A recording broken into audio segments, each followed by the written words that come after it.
From Ukraine's port city of Odessa, where grain exports are flowing after a nearly 6-month blockade, to the Turkish coast near Istanbul, where all grain ships heading to and leaving Ukraine are subject to security inspection. UN Secretary-General Antonio Guterres visited the empty Invisible 2 ship before it sails to a Ukrainian port to collect its cargo of grain for export. This comes in a context where some countries are on the brink of a food crisis and others suffer from a rising inflation. A hope for peace, he says, this coordinated work between countries can bring to the two warring sides. I felt that this is a work of enormous importance for humanity. Now, we always believe that hope is the last thing one can lose.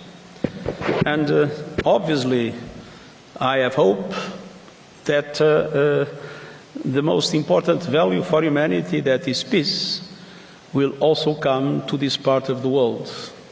UN Secretary-General said the United Nations is working with the United States and the European Union to overcome obstacles to Russian food and fertilizers reaching world markets.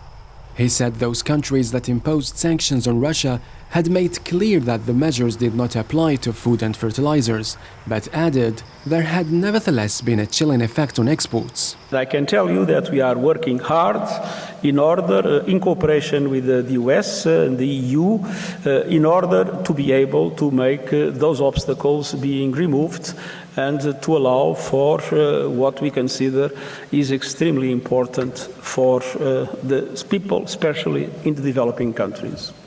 Together, Russia and Ukraine account for a large share of global grain and fertilizer exports. In late July, a deal was brokered between Kiev and Moscow, opening the door for some 25 ships carrying over 6,000 tons of grain to leave to markets around the world.